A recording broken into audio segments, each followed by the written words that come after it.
굉음과 함께 승합차가 빠른 속력으로 내달리기 시작합니다. 멈춰있던 차 한 대를 들이받은 뒤에도 연기를 뿜으며 그대로 질주합니다. 차가 말을 듣지 않자 운전을 하고 있던 할머니는 뒷좌석에 탄 손자 이름만 애타게 부릅니다. 아이고, 이게 왜 안 돼? 이게 안 돼. 하지만 무려 1km가량을 달린 차량은 중앙분리대를 들이받은 뒤 왕복 6차로 도로 위를 날아 2m 높이 지하 통로로 추락했습니다. 뒷좌석에 타고 있던 12살 어린이가 그 자리에서 숨졌고 60대 할머니도 크게 다쳤습니다. 굉음이 시작된 지 3분 만이었습니다. 사고 기록 장치 등 국과수의 1차적인 감식이 시작됐지만 석연찮은 부분이 적지 않아 조사에 어려움이 예상됩니다. 전문가들은 운전자가 브레이크를 밟지 않고 다른 차들을 피하면서 1km 거리를 주행했을 가능성은 크지 않다며 급발진 쪽에 무게를 뒀습니다. 엔진에서 급갱음이 생기면서 급가속이 되고 또 배출가스라든지 또 타이어가 타면서 배출되는 연기가 굉장히 큰 것이 특징이거든요. 사고 기록 장치 EDR에는 앞차를 들이받은 1차 사고 뒤 사고 차량이 시속 110km 넘는 속력으로 달린 것으로 기록됐습니다. 이때 RPM, 엔진 회전수는 5,900까지 치솟았고 브레이크는 꺼진 상태였습니다. 다른 컴퓨터들이 다 바보가 됐는데 EDR 장치만 독야청청 걔만 똑바로 정신 차리고 있다? 안 맞는 거죠. 100km대, 110km대 엔진 RPM으로 정상적인 차면 2,100에서 2,200밖에 안 됩니다.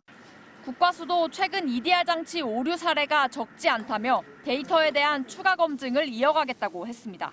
데이터는 신뢰성을 저희가 또 확보를 해야 되니까요, 당연히. 그리고 주변 블랙박스 영상이나 그런 거 다시 해가지고 저희가 한번 분석을 한번 해서 가겠습니다. 또 가속 페달 옆에서 발견된 수첩이 사고 전부터 있었던 것인지 사고 충격으로 앞으로 온 것인지도 조사할 예정입니다.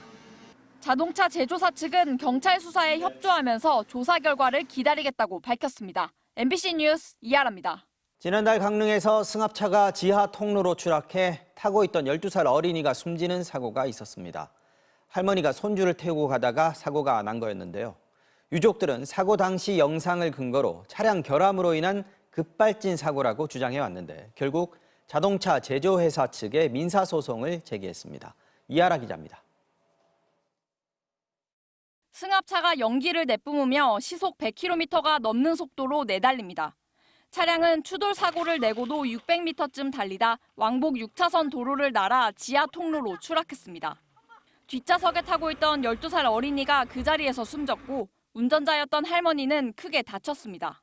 브레이크를 이제 밟았는데 그게 잘 안 되더라고. 그 생각만 하면 유가족은 차량 결함으로 인한 급발진 사고라며 자동차 제조사를 상대로 손해배상 청구 소송을 냈습니다.